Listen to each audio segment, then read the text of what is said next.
1 menit pasien stroke itu tidak ditangani dengan baik, itu 2 juta sel otak itu mengalami kerusakan. Makanya semakin lama pasien ini tidak segera ditangani, tingkat kecacatan atau tingkat kematiannya semakin tinggi.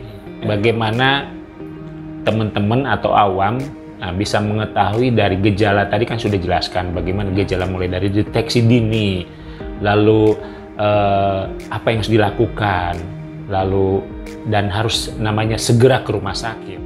Nah,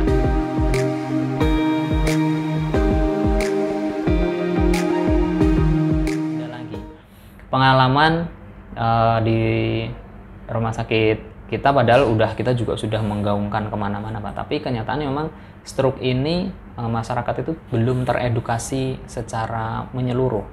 Karena dari kasus yang datang ke rumah sakit kita, ya paling hanya 20% yang pasien ini bisa mendapatkan pengobatan terbaik.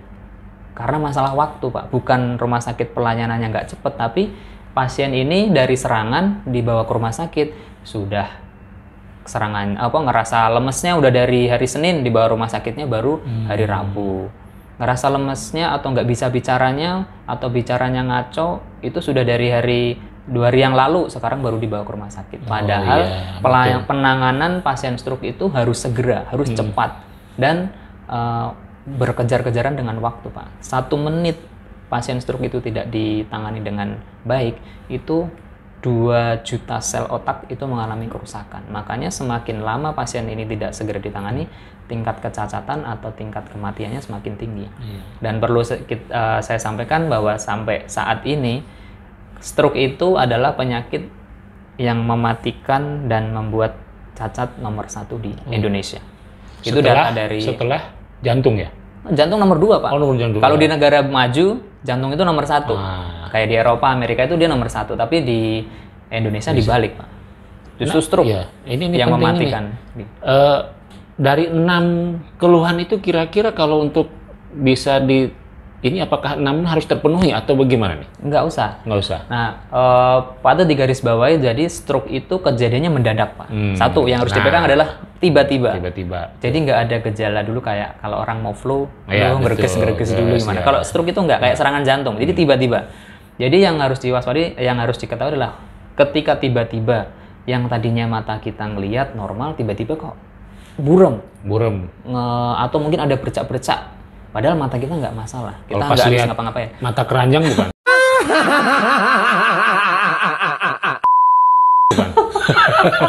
Beda ya? Beda itu. Iya. Nah jadi pokok itu salah satunya. Atau mungkin kita lagi jalan, lagi lari-lari, tiba-tiba kok tangan atau kakinya kok lemes nih. Pokoknya kalau tiba-tiba, walaupun hanya 1, tadi dari ke-6 munculnya hanya 1, patut diwaspadai jangan-jangan itu stroke. Lebih baik segera dibawa ke rumah sakit untuk dipastikan ini stroke atau bukan. Kalau iya ini stroke, stroke-nya apa? Bisa langsung dilakukan MRI atau CT scan. Oh iya, stroke-nya sumbatan. Bisa mendapatkan pengobatan yang terbaik. Karena golden period pengobatan stroke itu 4,5 jam range-nya Pak, dari serangan sampai dibawa ke rumah sakit. Nah, patut berbangga juga saya di Rumah Sakit Premier Jatinegara ketika orang itu dinyatakan stroke terus dibawa ke rumah sakit, oh iya ini masih golden period. Door to needle dari dia datang sampai diperiksa CT scan, diperiksa atau MRI, diperiksa dokter spesialis sampai obat itu masuk, targetnya adalah 30 menit. 30 menit. Paling lama 45 menit.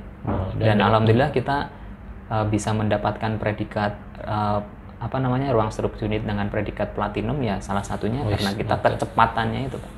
Dan saya dengar sudah yang keberapa nih kita dapat predikat? 2020 seingat saya itu gold, terus 2021 itu diamond, 2022 ini kuartal pertama kita dapat platinum. Jadi dalam kategori 3 tahun kita langsung naik peringkat terus. Mantap. Ini penting ini.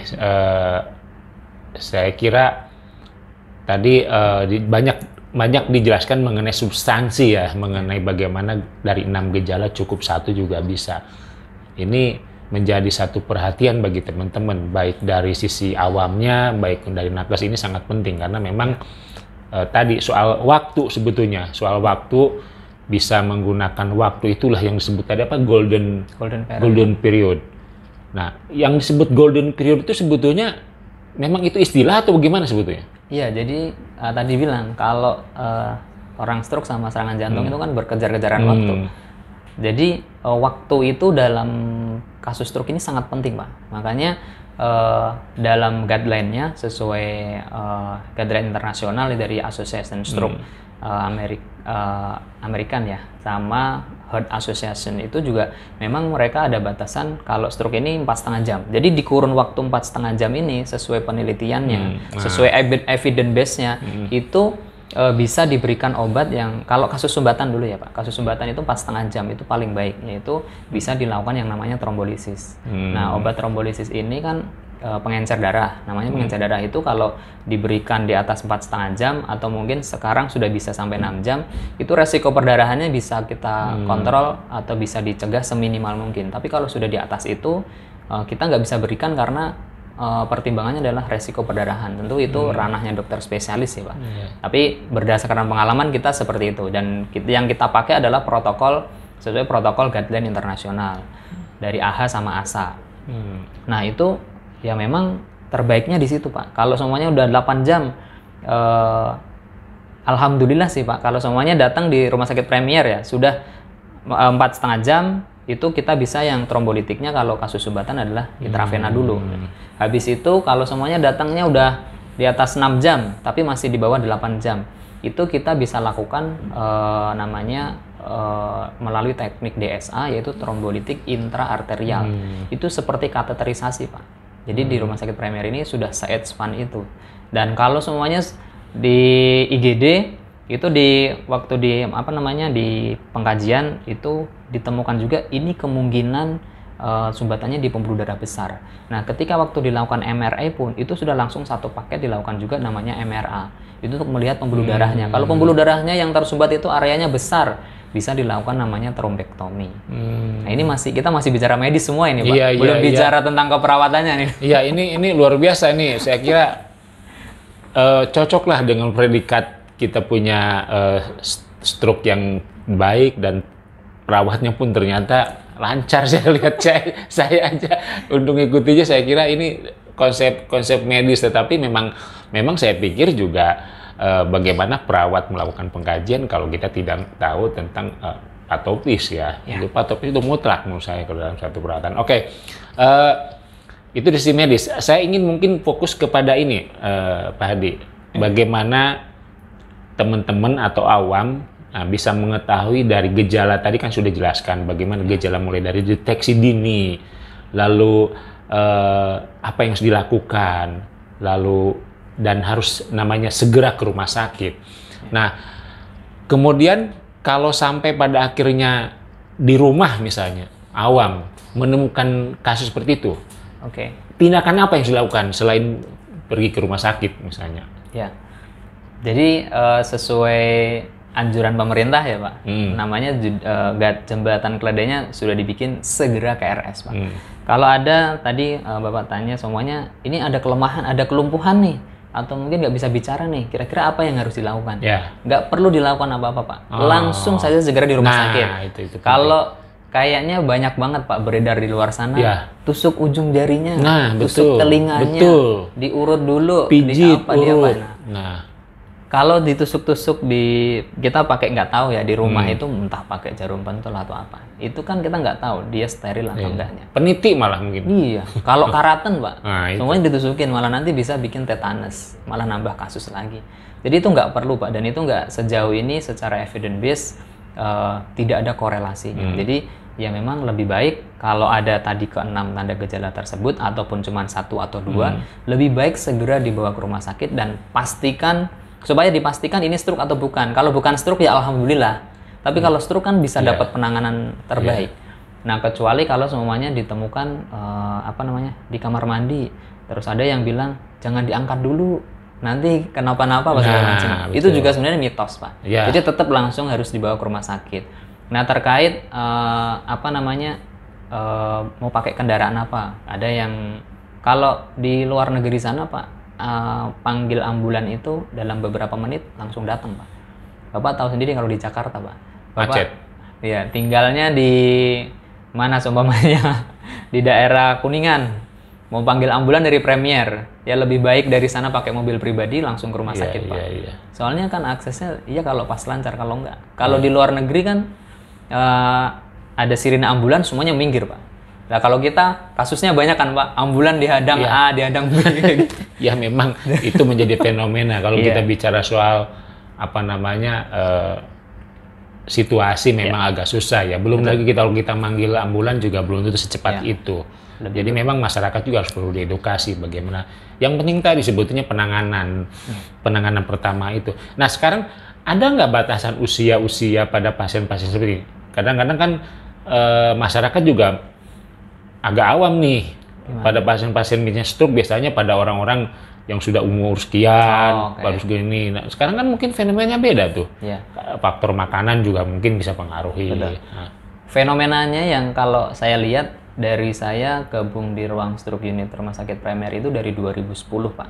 Itu Maret saya gabung, saya lihat fenomenanya sampai sekitar, kalau saya amati itu mungkin di tahun-tahun 2014 atau 15-an, itu seingat saya seringnya ngerawat pasien itu ya rata-rata udah 60-an, 65. Terus ya mungkin paling muda itu 50-an. Tapi setelah 2015 ke sini, Pak, itu saya melihat banyak juga yang terkena serangan stroke itu di usia-usia antara 35 sampai 45 tahun. Itu kan berarti masih usia produktif, Pak. Jadi sekarang itu usia kena serangan stroke itu bergeser. Tapi memang kan kalau kata di media-media, kalau negara berkembang itu kadang orang-orang itu lagi makan segala macam karena dia lagi menikmati, Pak. Jadi udah mulai berkembang, ekonomi mulai mapan, mau makan apa aja bisa, Pak. Nah ternyata tidak dibarengi dengan baik dengan lifestyle yang baik. Jadi apa aja dimakan, olahraga enggak. Akhirnya banyak kan obesitas, kolesterolnya tinggi, masih muda kok ada hipertensi, masih muda ada diabetes. Itu kan banyak, Pak. Dan itu salah satu pencetus orang-orang ini kena serangan stroke. Memang ya tadi saya bilang, jadi stroke itu saat ini bukan lagi mengancam usia-usia lansia atau 60 tahun ke atas, tapi sudah mulai mengancam di usia-usia produktif. Nah makanya kelihatannya sharing saat ini pas sih, Pak, supaya masyarakat ini juga terpapar. Jadi semoga dengan melihat video ini bisa merubah pola hidupnya yang tadinya nggak sehat bisa menjadi lebih sehat lagi. Jadi untuk menekan angka kejadian stroke juga. Iya, saya kira ini penting sekali buat edukasi buat masyarakat umum, karena pola itu sebetulnya penting ya. Pola hidup, olahraga, makan, istirahat terutama ya, seperti itu. Mungkin ada tip lain selain tadi secara medis, secara keperawatan supaya bisa terhindar, selain ya memang kebutuhan lifestyle itu orang juga harus seperti itu. Kadang-kadang kita lupa kalau kita lagi makan, ya kalau kita lebih spesifik kan kita bicara mengenai misalnya apa yang dan tidak boleh dimakan sebetulnya. Ya mumpung kita ada makanan, kenapa nggak langsung habis aja makan sebetulnya. Ya seperti itu kan. Kalau kita sering mengedukasi pasien itu, kita juga suka kolaborasi dengan ahli gizi. Kalau kita mendengarkan itu ada sebenarnya itu makanan itu apa saja boleh dimakan. Yang penting satu, Pak, porsinya. Kadang kan kita beli makanan di luar, sate. Kalau beli sate itu umumnya 10 tusuk. Yang sebenarnya kalau kita sudah punya kolesterol atau bakar darah tinggi, ya kalau pesennya cukup 5 tusuk aja, nggak usah satu porsi full gitu loh. Atau mungkin kalau mau pesen satu porsi full ya ajak suami, istri, anak, ya kita makan 2 atau 3 tusuk sebenarnya cukup. Itu kalau semuanya kolesterolnya sudah tinggi. Tapi kan makan daging juga tetap boleh dong, masa makan daging nggak boleh. Tapi ada menarik tadi, kolesterol. Apakah memang itu penyebab salah satu? Ini masyarakat umum juga harus tahu nih, karena kolesterol tinggi, hipertensi saya tinggi, ini menyebabkan bisa menyebabkan salah satu stroke misalnya. Iya, pengalaman ya sesuai pengalaman yang ada, Pak, ya di ruang stroke unit itu. Salah satu pencetus faktor stroke tertinggi adalah darah tinggi. Hampir 75% orang kena serangan stroke itu dia punya darah tinggi. Ya, betul. Yang nomor 2-nya adalah sakit diabetes atau gula. Yang nomor 3-nya nih kolesterol. Nah,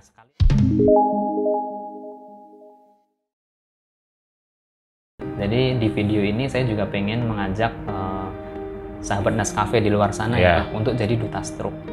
Kalau kita tidak ingin kena kolesterol tinggi, asam urat tinggi, gampang katanya.